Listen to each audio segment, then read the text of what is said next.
All right, 6.6, logarithmic and exponential equations. That's mostly logarithmic equations, but all right. So this is going to happen. You're always going to be asked to solve equations when you learn a new function. So solving logarithmic equations, solving exponential equations. We're not going to do the graphing utility, but the first two, yeah. All right, so they give us two things we need to know. I don't know how much they develop each of these in this, but you know, in other words, maybe they could have developed them a little bit better. But you know, in the presentation here, but these are really important. So if you have y equals log base a of x, and I'm saying that, you know, log equals log base a of x, it can be rewritten, sometimes I call scrambled, this way: x equals a to the y. They mean exactly the same thing. In this equation, y is an exponent. It's the exponent I put on a to get x. That's what logarithm means. So a is the base, because I'm putting the exponent on the base. And I wrote these parentheses around here because the word I like to use for this is argument. So x is the argument. Now, one of our biggest goals with any function is to free the argument, to get the argument out of the logarithm. And one way to do that is to scramble it or just rewrite it this way. Oh, if I rewrite, okay.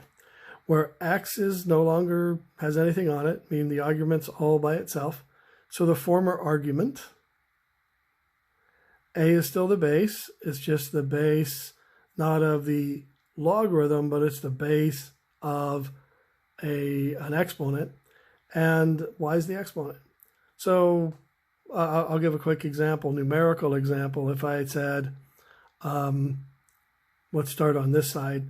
If I said 100 equals 10 squared, which it does, I should be able to change that to its logarithm form, and the logarithm form is log base 10 of 100 is equal to 2. Exponent goes there, the base goes with the logarithm, and this thing that was all by itself, in other words, freed at the time, I call it, is now the argument of the logarithm. You want to be able to, you know, make this little switch when it's convenient, because that can do a lot of freeing the argument. All right. Now the next thing is this property, and this property is another way to free the argument. In other words, let's say I wanted to solve for this capital M right here. Well, if I'm lucky enough to have log base a of m equals log base a of n, I'm not scrambling here. I just know that the logs cancel, and I'm left with argument equals argument. So sometimes I'll write this as argument 1, argument 2, right? Log of argument 1 equals log of argument 2. Well, that means argument 1 equals argument 2. Just set them equal to each other. Now I wrote these down here because I want to warn you that it only works if you have f of argument 1 equals f of argument 2, that argument 1 equals argument 2, something like this, all right? It doesn't work if I have more than just this, all right? So how about this, with these 1, 2, 3 logs? Can I cancel all three of them? Well, I wouldn't be saying this if you could, all right? There might be a way to manipulate this in the future, but what I'm saying is some students will say this must be true because they're extending the rule here. So this kind of is a mathematical concept, but it's probably the most basic mathematical concept you've been doing since you were 3 years old. And that is counting. You have to know how to count. And when I say count, how many logarithms are in this equation. Just two, one on the left and one on the right. This has a different count. 3 logarithms is not 2 logarithms. This works with 2 logarithms. This does not work. So this is definitely a fail. Right? How about this one with 4 logarithms? Again, I wouldn't be bringing it up if it were, if it worked. Students will go like this and come to some conclusion that, if it's true with the logarithms, maybe it's true without the logarithms. And no, it's not. Again, count properly. If I had, a left-hand side that was just 1 logarithm and right-hand side with 1 logarithm, that works. 2 on one side and 2 on the other, or 1 on one side and 2 on the other does not work at all, period. So you really do have to use this. Use it wisely, but you have to learn to use this. But you're not done until you have sometimes called a single logarithm on the left and a single logarithm on the right. I really like this rule, but like I said, don't extend it because that could cause you hours of grief trying to figure out what your mistake was if you try using something that doesn't work. All right, well, this doesn't suffer from that problem. It does suffer from this problem. See how it has a 4 here, and there's no space for a number in front of the logarithms? We want to solve for x. Scrambling, the first one I was talking about, doesn't really apply here because, well, it has a log on both sides. So, I don't want to take, I'm not going to get it to look like this and then scramble it to free the argument. No, I'm going to try to get this. Log side equals log side. All right. So, property of logarithms. What can you do with this for? You can put it into the argument as an exponent. That's just one of the properties of logarithms. And yes, you do need to know those properties of logarithms. This is what I call rewriting the logarithm. Know how to rewrite logarithms. Now what? Well, I can just cancel the logs, set the arguments equal to each other. How do you solve something like this? Well, you can solve it by factoring, they did it really quickly, but solve it using whatever techniques. And you do get these two answers, or these two candidates, but this one would give you an error in a calculator. Why? Negatives don't always give you an error in a calculator for x, but don't cross out anything just because it's negative. Cross it out because if I put it in the original problem, not here when I'm raising it to the 4th power, but if I put it in the original problem, would that give me an error in my calculator? And it would, because log base 6 of -2 would be taking the log of a negative number. So I'm going to cross this one out. It's extraneous. So the only solution is x equals 2. They went ahead and checked it,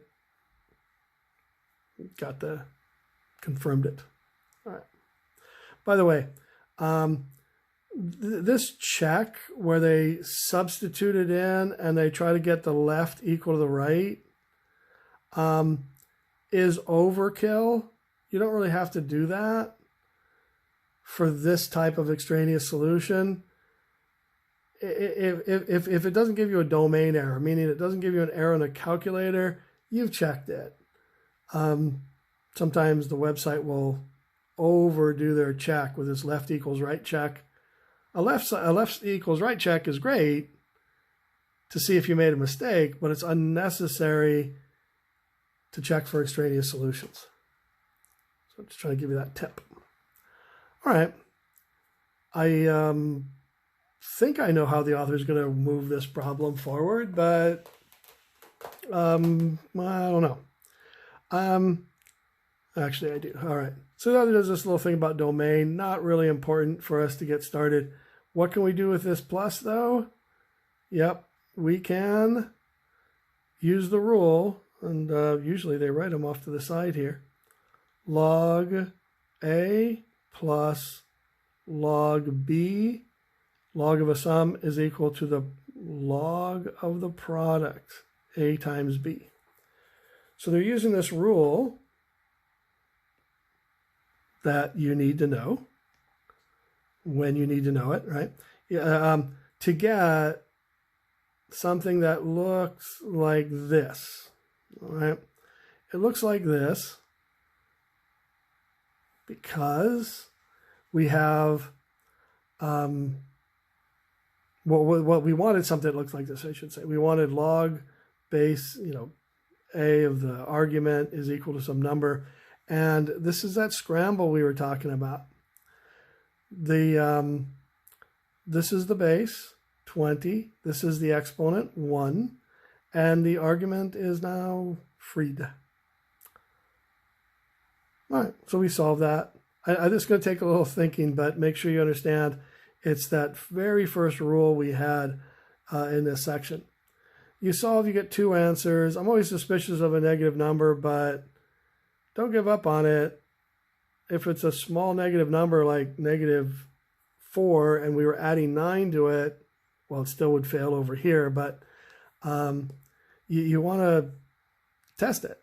So I'm going to test it, and if I put in -11 here, I'd be taking the log of a negative number. That's enough for me to know it's extraneous. But no, how about 1? I always want to check these. If I was subtracting, maybe a positive number like 1 wouldn't work if I was subtracting, but there's no subtraction here. In other words, 1 plus 9 is 10. I can take the log of 10. 1 plus 1 is 2. I can take the log of 2. So that one didn't get chopped off because it gave me an error earlier in the problem. 1 solution. And this is kind of the next case, I guess. This is the case where I was warning you, don't try to do something clever that doesn't work, like canceling like I just did there. I'm going to get rid of that because it doesn't make any sense. You cannot do something like that. You need to get the problem in the proper format before you start doing something like that. So this time they did give us the formula that I'm using. I have 2 logarithms added together. I can put it together in 1 logarithm. And as soon as I get that, my counting skills come into place, right? How many logarithms are there? 1, 2. If I have that, I can just cancel the logarithms, and I've freed the arguments, both of them, and solve it. 2 answers. Again, if I check the +5, no problem, no problem, no problem. But if I check the -3, error in the calculator, error in the calculator. Surprisingly, it wouldn't give me an error in the calculator here because -3 plus 15 makes a positive number. But anything that would give you an error in a calculator, in the case of logarithms, that would mean log of a negative number or 0. Got to cross it out. So again, just 1 solution.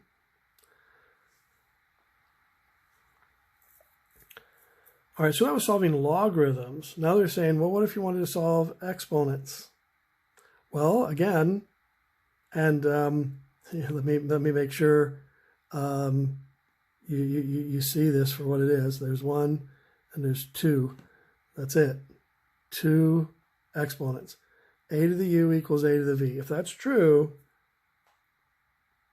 u equals v. Any other number of letters, it's not true. I won't bore you with that. Just I think you learned your lesson about counting a long time ago. All right, well, this one's different. This doesn't have an a to the u. This doesn't have an exponent. But in other words, if that were a 9, that'd be great. I could just write the 9 as 3 squared, and I'd have something I could use that shortcut they just gave us. But there's no way I'm going to get 7 to fit into 3 to the something. Always look for that, but you can't get it. So what do? Well, we scramble again. The exponent is what we want to solve for, and the base, 3, argument is now 7, and yeah, they use the change of base rule, log of the argument divided by log of the base. Not sure why they did that, because this was a perfectly good answer. But this it might be the what you do pre-calculator, before you put in your calculator. So really, this problem went pretty quick. We got that. Either of those is the answer. They did run it through a calculator, gave the solution set. Let me just tell you, another solution to this was log base 3 of 7, remember? But, the website might even let you type this in with a little base down there. So if you see this answer, it's equivalent because of the change of base rule, change of base formula. Log of the argument divided by log of the base. When I say log, it could be any log, including ln. So change of base rule. Next example, part B of this one. So it's no surprise what they're trying to do. They're trying to get 4 to the x equals something, and then scramble it, and then change of base rule. I realize that this looks foreign to a lot of us, but notice how they give us the exact answer, and they can give us an approximation. Now, this one is very different than all of the others because the bases are different. So I can't use any rule that would just cancel the bases. Now, I'm going to rely on essentially this rule right here. I'm going to take the log of both sides. So, and they do talk about earlier sections, but I'm just going to warn you, this is a fairly brutal problem. All right, so here's the problem, and we're going to take the log of both sides. It could be log base 10, it could be log base 7, it could be log base 2, but ln is definitely the most common one. What that does is by having that log here, this exponent comes out of the argument, and this exponent comes out of the argument. It's a very important idea. So now that I have done that, well, everything's what we call factor. Everything's just multiplication. So distribute everything, distributive property, multiply. ln2 is just, it's a number, like square root of 2. Okay, it's not quite, not all the same number, but it's just a number. ln7 is a number, so they're just distributing it like a number, carrying through, and do the arithmetic by hand, but that's the exact answer. And that would be the answer you got on a calculator. So the way this started was, we looked at this and we realized we couldn't just free the argument with traditional means. You had to take advantage of a logarithm rule. By the way, since that's here, let's back up here. I could have done that here. I didn't. I scrambled it, but the other's saying we could have taken log 4x equals log 3/5. And if you did that, we could still take advantage of the change of base rule. That's not what it's all called, the exponent rule. And again, that's multiplication, so this is just x equals, if I divide both sides by ln4,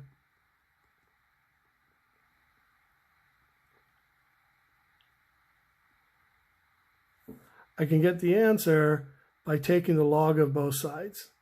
In other words, you have to use the scramble, the alternative way, I don't know which one's the alternative. Another way to do it is to get the exact same answer, is to take log of both sides. And I just wanted to say that, don't confuse the question with the technique. I did scramble this one, but I could have taken the log of both sides. I couldn't scramble this one, so I had to take the log of both sides. But just keep that in mind. All right, and then problems like this. So problems like this are quadratic in nature. quadratic form, we call them. And it might be a little hard to see until you manipulate it, but when you see this 9, remember 9 can be replaced with 3 squared. And if you do that, you can get this to be 3x squared, this to be 3x, and then minus 12. So you have something squared, you have that same something here, you have this. So what we can do is put that into quadratic form, where we're replacing u with 3x. And you just have something that you've been factoring for a very long time. You can factor this. They factored off to the side here, but you can factor it, set each factor equals, and then solve these. And of course, this one doesn't have any solutions. You can't raise 3 to a power and expect a negative number. So that is no solutions, but 3 to the x equals 3. We get a very friendly number that x equals 1. So this is u substitution or factoring, and it's really based on being able to factor with anything, not just with an x. So no matter how complicated the argument is, and again, I like to think of this as argument, well, a times the argument squared plus b times any argument plus c equals 0. You should be able to factor with any argument placed in there, even if the argument is 3 to the x. It doesn't just have to be a single character or a very simple formula. All right, I think you have one of these on the whole homework, but take a look at that. And that is section 6.6.